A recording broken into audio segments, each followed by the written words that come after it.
नमस्ते क्लास। आज के इस ऐतिहासिक विश्लेषण में आप सभी का स्वागत है।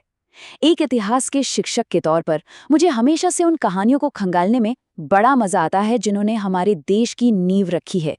और आज हम ऐसे ही एक शानदार सफरनामे पर बात करेंगे। हम भारतीय रेलवे के इतिहास को समझेंगे।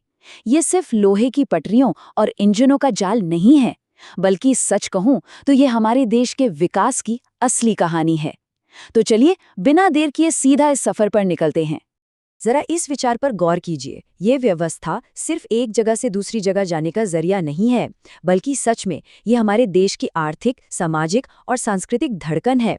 सोचिए कैसे इस एक ढांचे ने अलग अलग संस्कृतियों, भाषाओं और अर्थव्यवस्थाओं को एक धागे में पिरो दिया। आज की क्लास में हम यही समझेंगे कि आखिर इस धड़कन ने अपनी गति कैसे पकड़ी। आज के हमारे इस ऐतिहासिक विश्लेषण के 5 मुख्य पड़ाव होंगे। हम ब्रिटिश काल की शुरुआत से लेकर आज़ादी के बाद के सफ़र, आधुनिकीकरण के दौर, आज की आधुनिक रेलवे और आखिर में भविष्य की दिशा तक जाएंगे। तो आइए इतिहास के पन्ने पलटते हैं और चलते हैं अपने पहले अध्याय की ओर, ब्रिटिश काल 1853 से 1947 तक। अब ये जो नंबर है ना 34, ये कोई मामूली आंकड़ा नहीं है। 16 अप्रैल 1853 का वो ऐतिहासिक दिन याद कीजिए। भारत की पहली यात्री ट्रेन ने बॉम्बे से ठाणे के बीच बस यही 34 किलोमीटर का सफर तय किया था। और क्या आपको पता है, इसे साहिब, सिंध और सुल्तान नाम के 3 भाप इंजनों ने खींचा था। सुनने में शायद ये एक बहुत छोटा सा कदम लगे, लेकिन सच मानिए इसी छोटे से सफर ने एक ऐसी क्रांति की नींव रखी जिसने आगे चल के पूरे उपमहाद्वीप को एक कर दिया। लेकिन यहाँ एक बेहद दिलचस्प बात है। अंग्रेजों ने ये रेलवे नेटवर्क हमारी या आम जनता की सुविधा के लिए नहीं बनाया था, बिल्कुल नहीं। उनका असली मकसद था संसाधनों का दोहन और प्रशासनिक नियंत्रण। वो चाहते थे कि कपास और कोयला जैसे कच्चे माल को तेजी से बंदरगाहों तक पहुंचाया जाए ताकि उन्हें ब्रिटेन भेजा जा सके। इसके अलावा अपनी सेना और अधिकारियों को देश के कोने कोने में तेजी से पहुंचाना भी उनका एक बड़ा लक्ष्य था। पर कहते हैं ना, इतिहास अपने तरीके से काम करता है। अनजाने में ही सही, उन्होंने एक ऐसा नेटवर्क तैयार कर दिया जो आगे चलकर भारत के एकीकरण का सबसे बड़ा हथियार बन गया। अब बढ़ते हैं हमारे दूसरे अध्याय की तरफ, आज़ादी के बाद का सफ़र, जो 1947 से 1980 तक रहा। जब 1947 में हमें आज़ादी मिली, तब रेलवे कोई एक सिंगल सिस्टम नहीं था। ये कई छोटी बड़ी प्राइवेट कंपनियों में बटा हुआ था।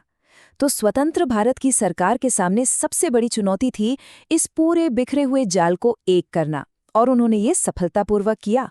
इन सभी कंपनियों का राष्ट्रीयकरण करके उन्हें आपस में मिला दिया गया और जन्म हुआ उस विशाल संस्था का जिसे आज हम भारतीय रेलवे कहते हैं।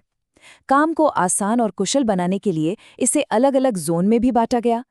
एक आज़ाद देश द्वारा अपनी जीवन रेखा का कंट्रोल अपने हाथों में लेने का ये एक बहुत ही शानदार कदम था। इसी दौर में पटरियों पर एक बड़ा तकनीकी बदलाव भी देखने को मिला।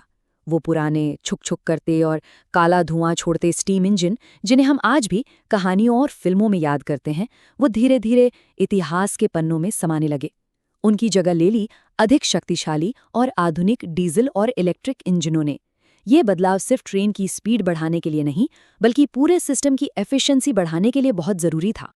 चलिए अब छलांग लगाते हैं अपने तीसरे पड़ाव की ओर, आधुनिकीकरण का दौर, जो 1980 से सन 2000 तक चला। ये वो समय था जब तकनीक तेजी से बदल रही थी। 1980 के दशक में राजधानी और शताब्दी जैसी एक्सप्रेस ट्रेनों ने स्पीड के नए रिकॉर्ड बनाए। फिर 1990 के दशक में आई सबसे बड़ी राहत, कंप्यूटरीकृत टिकटिंग, मतलब स्टेशनों पर लगने वाली उन लंबी थका देने वाली लाइनों और मोटे-मोटे रजिस्टरों से आज़ादी मिलने लगी थी। और जैसे जैसे हम 2000 के दशक में पहुंचे, ट्रैक के विद्युतीकरण यानी इलेक्ट्रिफिकेशन के काम ने जबरदस्त रफ्तार पकड़ी, जिसने रेलवे को तेज और पर्यावरण के अनुकूल बनाया।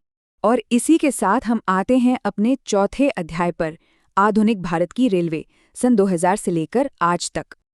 आज के समय में इसके विशाल रूप का अंदाजा आप सिर्फ इस एक फैक्ट से लगा सकते हैं कि भारतीय रेलवे आज पूरी दुनिया में चौथे सबसे बड़े रेल नेटवर्क के रूप में शान से खड़ा है। ये कोई छोटी मोटी उपलब्धि नहीं है। हमारे जैसे विशाल भूगोल और आबादी वाले देश में इतने बड़े पैमाने पर पटरियों का जाल बिछाना और उसे रोजाना सफलतापूर्वक चलाना, ये अपने आप में इंजीनियरिंग और मैनेजमेंट का एक मास्टरपीस है। आज का ये सिस्टम जिस तेजी से खुद को अपग्रेड कर रहा है, वो देखना वाकई हैरान करने वाला है। एक तरफ हमारे पास देश में ही बनी वंदे भारत एक्सप्रेस है, जिसने पैसेंजर ट्रैवल का पूरा एक्सपीरियंस ही बदल कर रख दिया है। तो वहीं दूसरी तरफ बिजनेस और माल ढुलाई को रॉकेट की स्पीड देने के लिए डेडिकेटेड फ्रेट कॉरिडोर बनाए गए हैं, ताकि मालगाड़ियां बिना रुके चल सकें। आज लगभग पूरा रेलवे ट्रैक इलेक्ट्रिफाइड हो चुका है और देश भर के स्टेशनों को मॉडर्न सुविधाओं के साथ रीडेवलप किया जा रहा है। यही नहीं, अब तो सफ़र स्टेशन पहुंचने से पहले ही शुरू हो जाता है ना? IRCTC से ऑनलाइन टिकट बुक करना हो, मोबाइल ऐप पर ट्रेन की लाइव लोकेशन ट्रैक करनी हो, या अपनी सीट पर बैठे बैठे अपने पसंद का गर्म खाना ऑर्डर करना हो। डिजिटल क्रांति ने सफ़र के हर पहलू को हमारी उंगलियों पर लाकर रख दिया है। और यही वो आंकड़े हैं जो साबित करते हैं कि इसे देश की धड़कन क्यों कहा जाता है। जरा सोचिए, रोजाना करोड़ों लोग इसमें सफर करते हैं।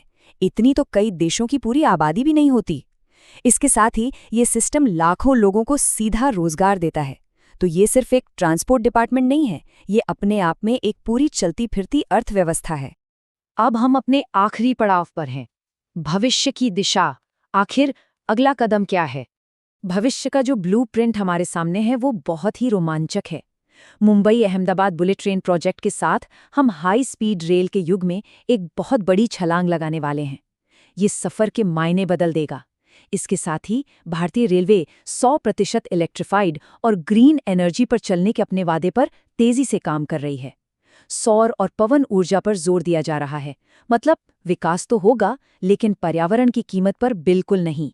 तो क्लास, जैसे जैसे ये ऐतिहासिक सफर एक हरित और हाई स्पीड भविष्य की तरफ बढ़ रहा है, मैं आप सभी को एक विचार के साथ छोड़ना चाहता हूँ। 1853 में सिर्फ 34 किलोमीटर से शुरू हुआ ये सफर आज बुलेट ट्रेन और ग्रीन एनर्जी के मुहाने पर खड़ा है। तो सोचिए, जब ये पूरी तरह से हाई स्पीड और ग्रीन हो जाएगा, तो ये तकनीकी बदलाव हमारे देश की अर्थव्यवस्था, हमारे शहरों के विकास और हमारी संस्कृति को किस नए रूप में ढालेगा। इस सवाल पर जरूर विचार कीजिएगा। आज की क्लास यहीं समाप्त होती है। इस विश्लेषण में शामिल होने के लिए आप सभी का बहुत बहुत धन्यवाद।